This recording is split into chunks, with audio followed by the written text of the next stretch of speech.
muy probada en el tema de la industria, de los negocios.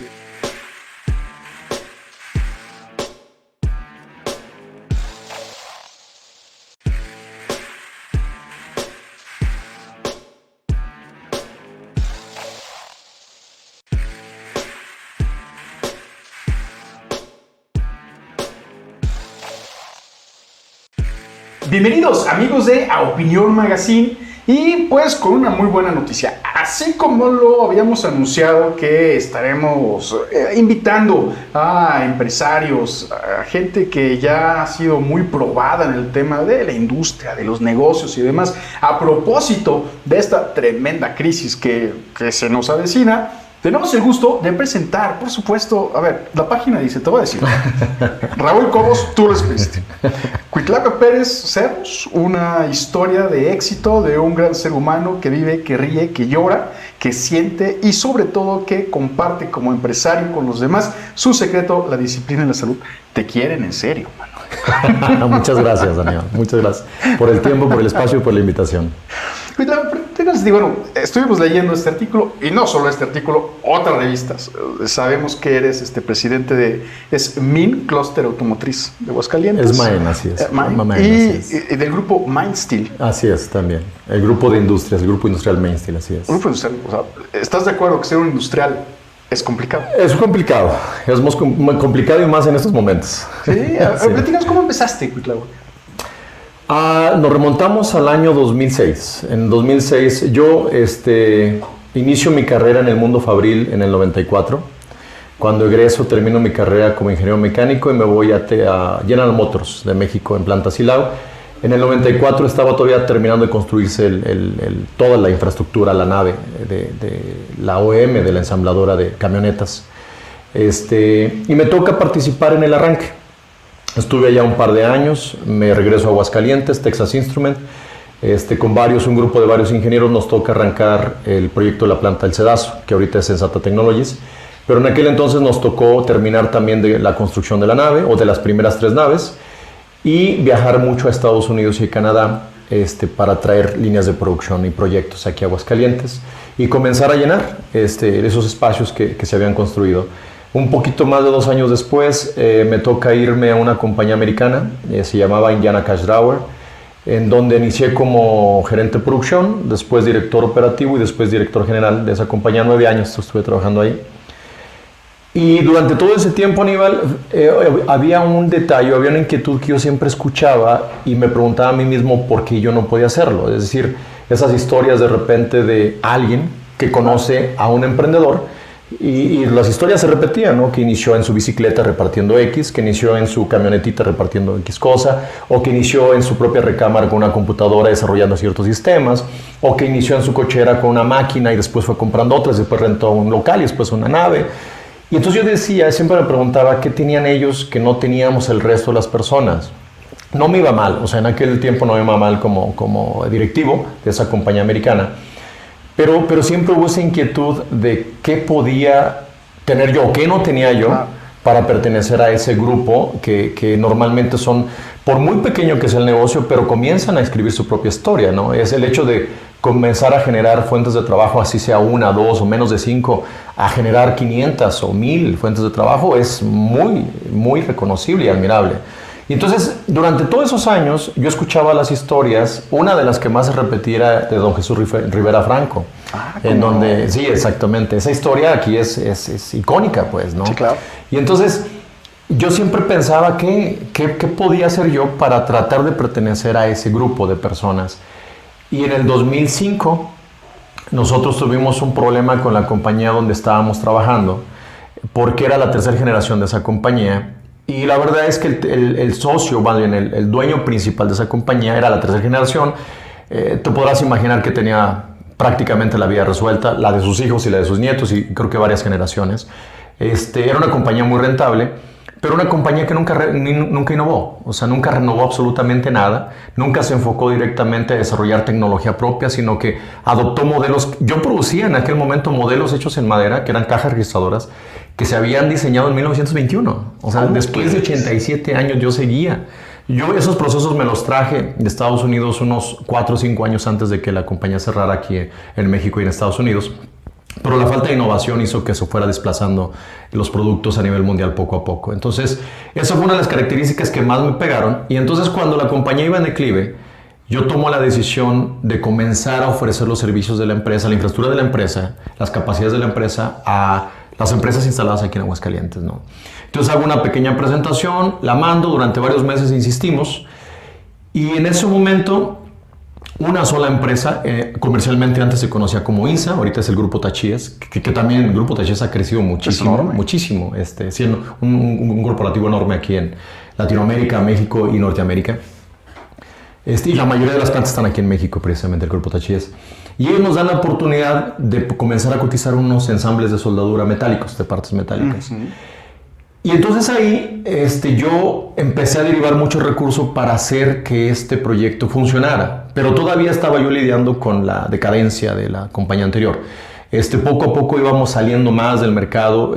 Para que tengas una idea, yo embarcaba, si no me equivoco, en promedio de 5 a 6 camiones al mes. Y cada valor de camión facturado por nosotros era $500,000 aproximadamente. Y eso lo hacíamos con 80 y tantas personas. Entonces, lo estás planteando muy fácil. O sea, digo, si me hablas de una corporación y digo, oye, Lalo Yáñez, vámonos a la playa. Claro, claro, así es. Pero aquí hay un tema que es algo que nos está como impulsando a invitar a personas como tú. O sea, la lucha contra uno mismo, ¿no? Sí. O sea, digo, no es cosa fácil. No. O sea, ¿cómo se da ese cambio en ti que dices? Mira, por ejemplo, en el 2003, cuando inicia la decadencia de esa compañía, yo era director general y ganaba $40,000 al mes. O sea, para ese año, y esa cantidad era una cantidad muy alta. Entonces, claro, yo realmente no tenía necesidad de intentar poner un negocio, intentar alguna opción diferente, porque creo que tenía yo una comodidad impresionante respecto a la oportunidad de empleo que había generado o que me habían ofrecido. Pero tenía esa inquietud, o sea, que si yo tenía que probarme a mí mismo que era diferente a los demás y que podía pertenecer a ese grupo que toma decisiones de riesgo, que genera empleos, que genera desarrollo económico en una entidad, o si lo intentaba y fallaba, o que tenía que ser empleado para el resto de mi vida, y yo sé que iba a ser muy buen empleado, o sea, muy buen directivo y sabía que iba a poder crecer, pero tenía esa inquietud. Entonces, cuando la compañía empieza en declive, digo que los años más exitosos de la compañía, eso era lo que hacía esa compañía americana, facturábamos cada uno de los camiones alrededor de $500,000, y entonces empieza en declive, y para 2005, finales de 2005, nosotros facturábamos al mes, yo creo que alrededor de $40 o $50,000. Ya no era suficiente ni siquiera para los gastos fijos de la compañía. Entonces, yo ya tenía por necesidad que tomar una decisión. El proyecto de esa compañía yo tenía que terminarlo, o sea, porque era representante legal y era director general, entonces tenía que terminarlo, pero ¿qué iba a hacer de mi vida después de ahí? Entonces era comenzar de abajo otra vez, como ingeniero de proceso, ingeniero de mantenimiento, supervisor de producción, porque prácticamente he pasado, hasta antes de crear mi primera empresa, pasé por todos los departamentos, o sea, calidad, producción, ingeniería, mantenimiento, planeación, administración, finanzas, etcétera, ¿no? Y entonces yo me veía o aventando la toalla, después de que cerrara esa compañía y comenzar a pedir trabajo, como literalmente empecé en el 94 como becario, o arriesgarme a tomar esa decisión que te comentaba hace unos minutos y darme cuenta si podía yo desarrollar un proyecto de emprendimiento y entonces seguir esa dirección, seguir esa línea, o regresarme y ni modo. O sea, comenzar otra vez a buscar mi oportunidad de empleo, ¿no? O sea, esmerarte por ser otra vez un buen empleado. Exactamente. O apostarle. Así es. Y entonces, en el 2005, a finales de 2005, cuando hago esa estrategia de ofrecer las capacidades de la empresa, Grupo Tachíes, en aquel entonces INSA, nos da la oportunidad de cotizar. Y te voy a ser honesto. Yo le dije, el directivo, ahorita es el segundo a bordo a nivel Latinoamérica, se llama Armando Gómez. Él fue el que nos dio la oportunidad de pertenecer a la cadena de suministro. Yo fui desarrollando con el paso de los días y de las semanas, de los primeros días y las primeras semanas, porque la ingenuidad que uno tiene en ese aspecto es mucha. Sí, claro. Y también, a veces nosotros erróneamente adoptamos una postura altanera creyendo o tratando de mostrarle a los demás que queremos saber todo. Y es una tontería obviamente de un inicio. Lo primero que tenemos que hacer es ser lo más humildes posibles y determinar cuáles son nuestras limitantes y nuestras fortalezas. Y en ese momento cuando Armando me pide, está bien, pasaron las pruebas de ingeniería, las de soldadura, cotízame el proceso. Y entonces nosotros nos retiramos, éramos 4 personas las que hicimos la prueba. Eran como 4 o 5 personas las que fueron, puros gerentes, el gerente de ingeniería, el gerente de planeación, el director de compras, un gerente de compras y no recuerdo uno de calidad. Y entonces me dio pena decirle, oye, no sé cómo cotizar un proceso de soldadura. O sea, yo cotizaba cajas rizadoras, pero un proceso solo de soldadura, pues no tenía ni idea. Y entonces dejé pasar 2 o 3 días y me mandó un correo diciendo, oye, pues estamos esperando la cotización. Y entonces decido hablarle a Armando y le digo, Armando, necesito consultar algo contigo, pero pues no sé cómo la vas a tomar. No sé cómo cotizarte, güey. O sea, no sé cómo cotizar un proceso de maquila, de ensamblado de partes metálicas, soldadura de partes metálicas. Y entonces, lejos de burlarse o de rechazarme, no, lo único que me dijo, mira, déjame te explico. Es algo muy básico. ¿Cuánto gastas en teléfono? ¿Cuánto gastas en celular? ¿Cuánto gastas en renta, en luz, en agua, en internet? ¿Cuánto gastas en materiales, en consumibles? ¿Cuánto le pagas a las personas? ¿Cuántas personas vas a utilizar? Y se súmalo todo, divídelo en el programa, en el requerimiento de producción que te voy a mandar, y entonces divídelo entre esa cantidad, ya sea por día, o por hora, o por mes, o como tú quieras, divídelo. Saca los costos mensuales o por día, como tú quieras, y lo divides en la cantidad que corresponda a la frecuencia que te estoy diciendo, y entonces me mandas ese dato. Oye, pues se vio bien buena onda, sí. Porque yo te hubiera dicho, no, baratísimo. Sí, claro. Y entonces yo ya le mando todo, pero déjame también te digo otra cosa, le mando todo y luego me dice, oye, pues está muy bien, pero aquí ya viene tu utilidad. Le dije, no, pues es que nunca me dijiste que le pusiera utilidad. entonces me dice, mira, lo que tenemos permitido de utilidad más o menos este porcentaje. Pero así se dio, o sea, literalmente así se dio con Armando Gómez. Entonces, así inicia ese proceso administrativo para comenzar o para visualizar potencialmente una oportunidad de crear un proyecto de emprendimiento. Y alrededor de un año después, comenzamos a desarrollar las primeras pruebas, los primeros pilotos.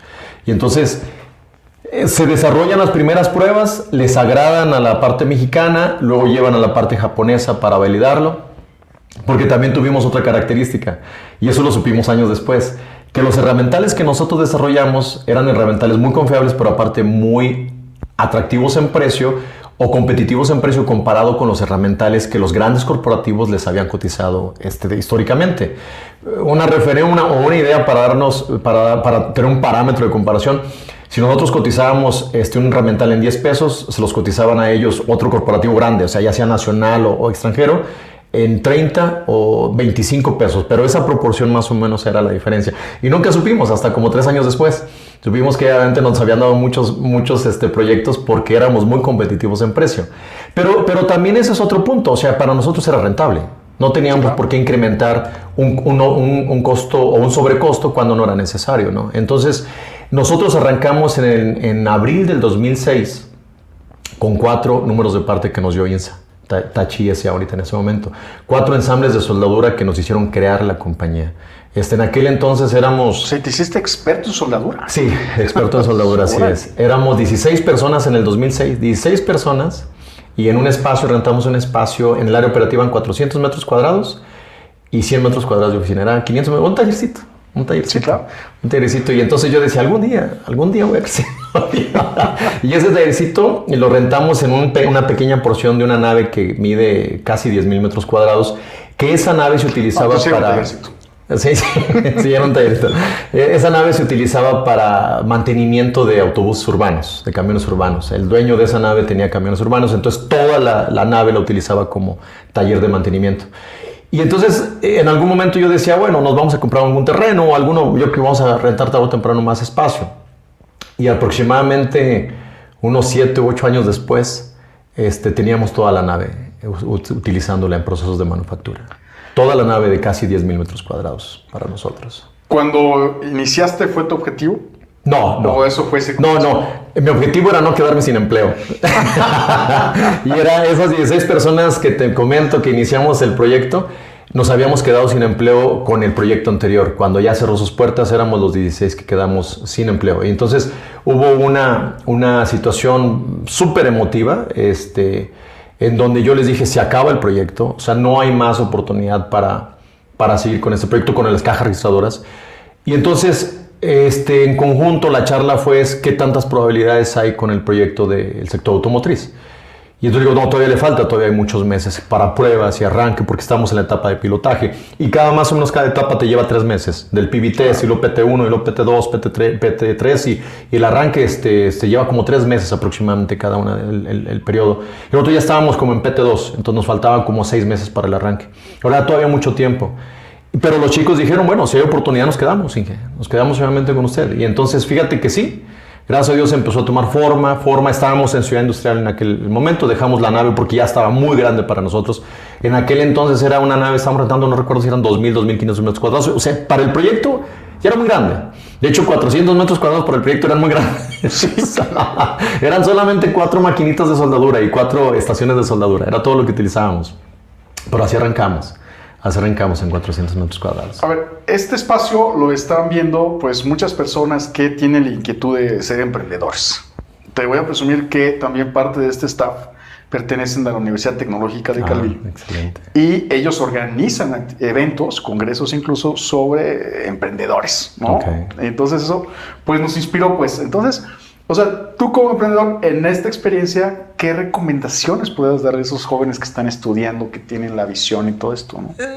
Hay muchos factores que se involucran. Gracias a Dios, la tendencia de emprendimiento ya pasó. Esa euforia que había hace algunos años, inclusive cuando se crea lo que es INADEM, que ahí fue donde se generó muchísima euforia y inclusive una moda, ¿no?, para emprender.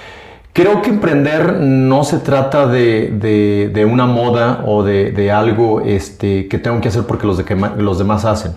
Emprender, creo que la parte más básica de emprender es tratar de desarrollar algo que a mí me guste, que a mí me agrade y que lo disfrute y que yo tenga capacidad y talento para eso, pero que aparte eso que yo emprenda tenga un propósito. Es decir, el propósito mío, por ejemplo, es algún día grabar mi nombre en la historia como una persona que fue capaz de desarrollar tecnología para diferentes sectores y esa tecnología le ayudó a miles de personas a mejorar su nivel de vida, ¿no? Pero tienes que darle un propósito. Por ejemplo, un propósito no es el dinero. El dinero nunca puede ser un propósito para emprender. El dinero es una consecuencia o es una herramienta para emprender. Y también podemos hablar mucho acerca del tema de la parte financiera. Yo siempre en las conferencias, en las charlas, les pregunto, ¿se necesita dinero para emprender? La respuesta es sí. La pregunta siguiente es, ¿se necesita tener dinero en la bolsa o en la cuenta de banco para emprender? La respuesta es no. Se necesita tener la capacidad para poder vender un proyecto y que te lo financien. Eso es lo que sí necesita un emprendedor. Pero se tienen que conjugar muchas variables, muchos factores. Primero, obviamente, es encontrar esa actividad que nosotros tenemos capacidad, tenemos talento para desarrollarla, podemos hacerlo, pero aparte disfrutamos hacerla. Disfrutamos hacer esa actividad. Y que esa actividad tenga un propósito en la vida, un propósito que a ti te dé un propósito como tal. Porque de lo contrario, se transforma en algo adverso. Si ves esa actividad como algo que tienes que hacer, porque es tu obligación hacerlo, como un trabajo cuando te dan la oportunidad de un trabajo, y no es el que tú quieres, no te sientes cómodo, pero necesitas el ingreso, sí, claro. Entonces se convierte en un infierno. O sea, después de un tiempo se convierte en un infierno, se convierte en una situación muy incómoda, ¿no? Entonces, el que quiera emprender, yo creo que es más que... Porque de repente los chicos se aceleran mucho, o sea, quieren ir con asesores financieros y luego asesores operativos y luego asesores para conocer todo. Y lo primero que tengo que hacer es, por ejemplo, si yo quiero desarrollar esta galleta, lo primero que tengo que saber es qué materiales lleva. ¿Qué necesito para poder cocinarla, para poder preparar la masa, la harina, inclusive la crema que está dentro? Olvídate la parte financiera, olvídate todo lo demás, o el sistema de calidad o lo demás. Primero necesito saber esto, hacerme experto en esto. O sea, en este producto es lo primero que tengo que hacer. Y poco a poco vas avanzando, sí. Pero obviamente te puedes convertir en experto en producción, manufactura, en nuevos proyectos, en finanzas, lo que tú quieras, pero todo se inicia caminando, ¿no?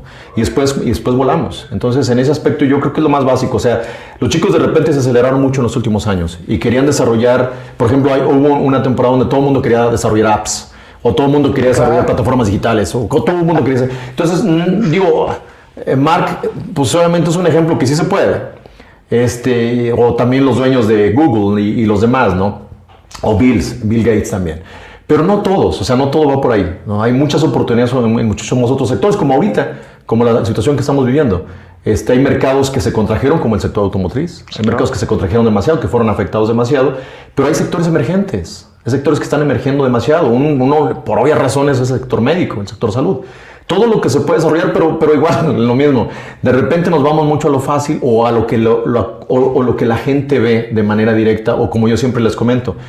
El problema es que toman decisiones considerando lo que ven sus ojos solamente. Es decir, les falta esa visión, les falta esa capacidad de ver más allá de lo que ven sus ojos.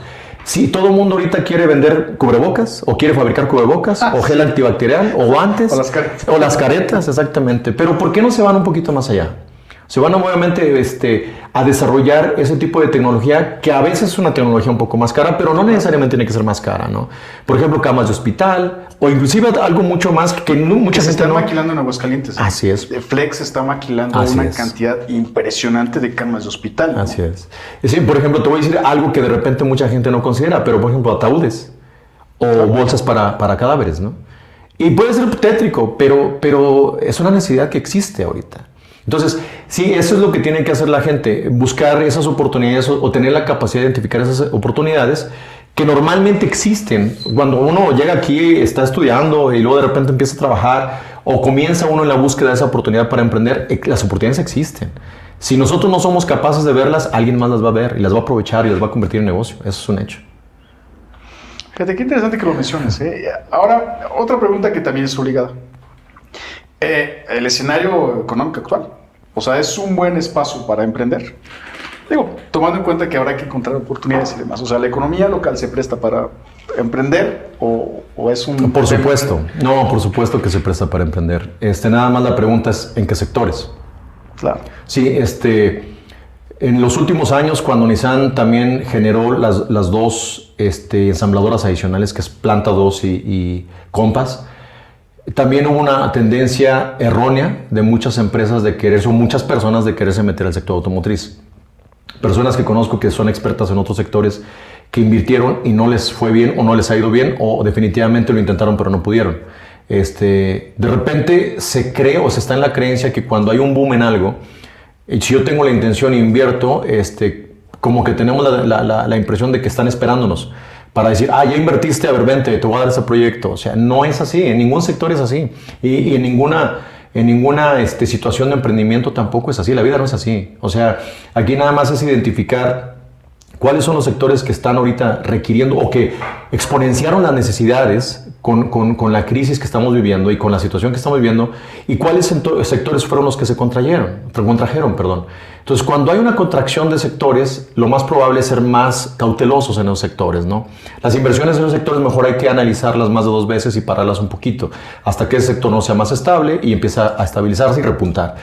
Pero hay sectores que son un boom ahorita en este momento, ¿no? Y entonces ahí esos sectores, la respuesta a tu pregunta es por supuesto que es viable emprender o invertir, pero en sectores emergentes. Ahí sí. Por ejemplo, un sector que ha sido descuidado y que ha sido desatendido, que ha habido mucho apoyo, pero que no son sectores que no caen, pues es la agroindustria. Sí, claro. La agroindustria obviamente es un sector que siempre está creciendo y creciendo y creciendo y generando nuevas necesidades porque la población sigue creciendo y las oportunidades se siguen generando por esa misma razón.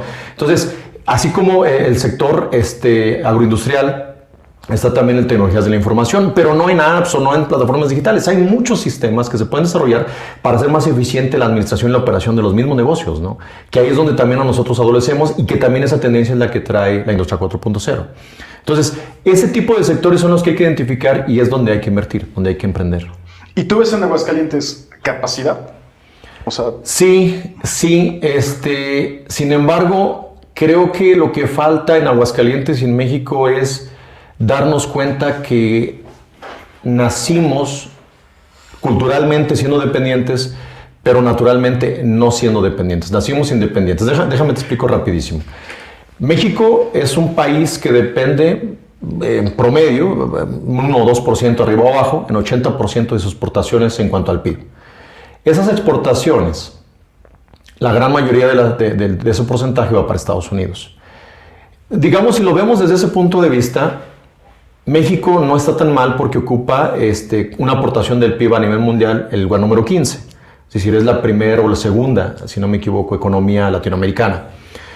No está tan mal, pero si nos vamos al origen de esas exportaciones, ahí es donde creo que debemos tener mucho cuidado porque el origen de las exportaciones es maquila.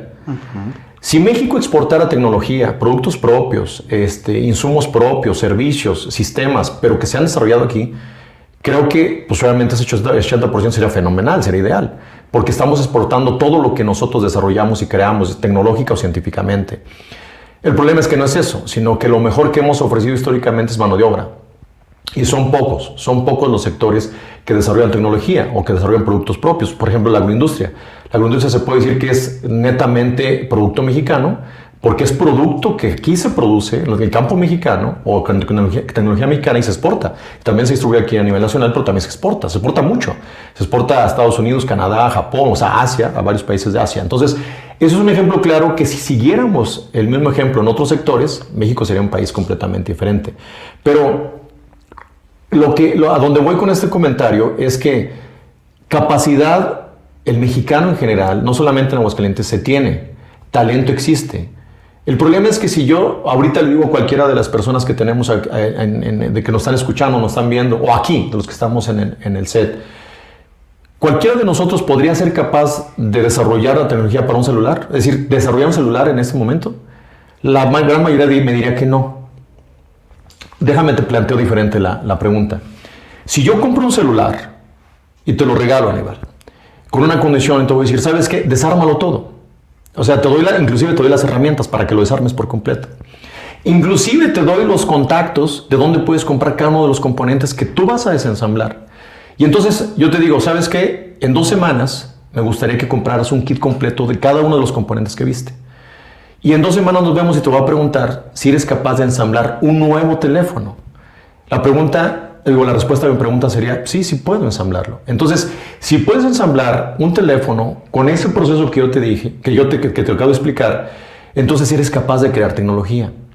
O sea, la tecnología se crea de esa manera. ¿Cómo innovas tecnología? ¿Cómo haces ya tu propio sello en la tecnología? Eso es diferente. Pero crear tecnología es prácticamente lo que te acabo de explicar ahorita con un celular. Por ejemplo, a los chicos ahorita que nosotros tenemos el centro de investigación, cuando empecé hace 4 años y medio con este proyecto, yo les puse un vehículo enfrente y entonces digo, si eran capaces ustedes de fabricar un vehículo, todos dijeron que no. Y entonces lo que hice fue, desármenlo. O sea, desensamblen todas las partes. Una vez que terminó de desensamblar, le digo, ¿pueden volver a ensamblarlo? Claro. Y entonces lo ensamblan, le digo, acaban de crear tecnología, desarrollar tecnología. Si yo comprara cada uno de estos componentes nuevo y se los pusiera aquí, ¿lo podrían ensamblar? Sí, por supuesto. Eso es crear tecnología, ¿no? Y entonces ahora, a lo mejor el color que lleva, el diseño exterior, o los asientos, o el volante, o las bocinas, puede ser que fuera un desarrollo propio, pero eso ya es innovar en ese aspecto, ¿no? Eso es lo que le falta a la gente en México.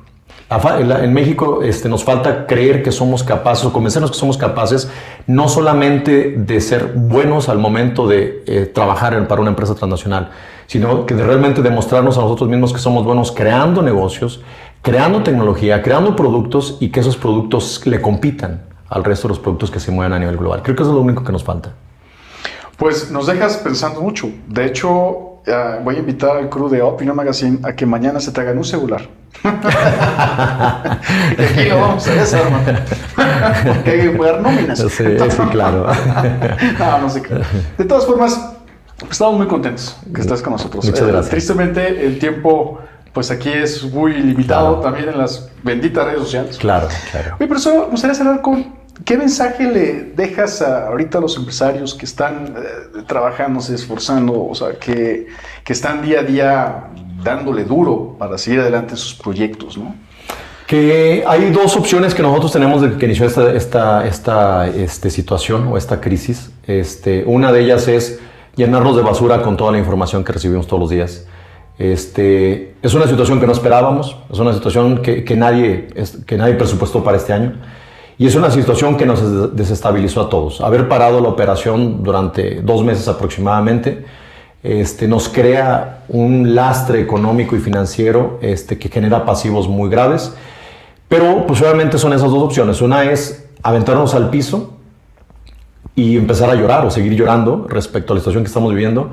O la otra es sí, dejar eso a un ladito y obligarnos a abrir la mente, obligarnos a hacer lo que no hacíamos con ese estado de confort que nos generó haber agarrado un contrato, haber agarrado un pedido de algún producto, en donde nos daba la comodidad de producir, de ir a casa, de regresar, de ir al trabajo, de regresar, de hacer los viajes para la parte comercial, pero nunca pensamos en la diversificación.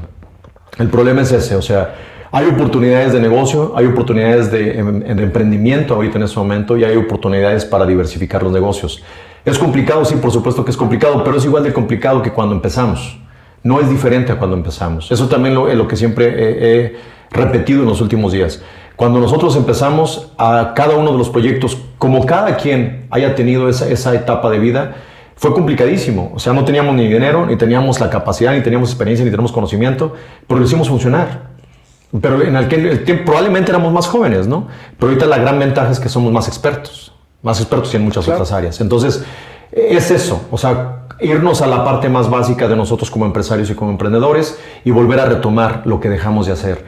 A generar esa pasión por obviamente desarrollar algo nuevo, por diversificar, por volver a engranar ese sistema que dejamos en algún momento que se oxidara. Entonces, existe. Ahora, la otra también es, antes nos veíamos probablemente como competidores.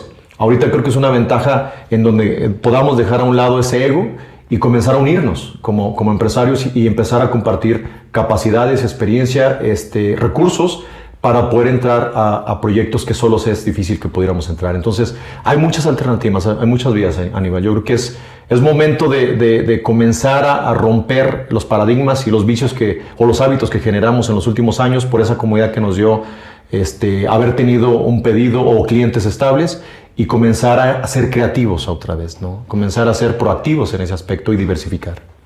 Pues ya nos emocionaste. O sea, sí podemos, seguimos adelante en este proyecto. ¿Te vamos a ver de político? No, yo espero que no. No, hasta este momento, digo, esta pregunta me la han hecho en repetidas ocasiones en los últimos años, en los últimos meses, pero no, hasta ahorita no existe ningún proyecto, al menos un proyecto que valga la pena que me hayan ofrecido, no, en lo más mínimo. Entonces ahorita, gracias a Dios, mi enfoque y mi dirección es un empresario que está completamente enfocado a desarrollar y crear tecnología para diferentes sectores, ¿no? Y generar empleos en Aguascalientes. Así es. Pues olvídate. Así es. Pues muchas gracias. Al contrario. Quienes quieran localizarte, preguntarte más cosas, ¿en dónde te pueden localizar? Sí, Facebook es Cuitláhuac Pérez, en LinkedIn está también como Cuitláhuac Pérez y Twitter Cuit Pérez. Pues ya lo ve usted, este es un caso más de emprendedores en Aguascalientes que le están echando ganas precisamente para que nuestra economía no se nos caiga, ¿verdad? Es bien importante eso. Queremos agradecerle a usted su valioso tiempo que nos acompañó en el desarrollo de esta entrevista especial, como lo habíamos prometido, en el tema de emprendedores, en su Opinión Magazine. Los invitamos a que nos sigan en nuestras redes sociales. Estamos en el Facebook como Aguas Opina. El Twitter también estamos como @aguasopina. Yo no puse el nombre, fue Lalo Yáñez. Okay. En nuestra página en internet estamos como www.a-opinion.com y pues ya lo sabe usted, nuestro periódico está circulando. Encuentren en los puestos de periódicos y revistas del centro y en Torre Plaza Voz, que es el mejor centro de negocios, en donde usted podrá encontrar, por supuesto, su ejemplar. Cuitláhuac, te saludo, hermano, pero la sana distancia, claro, eso es importante. Y puedes decirle que la próxima semana tendremos otra entrevista, por supuesto, con otro emprendedor aquí de nuestro chulo Aguascalientes.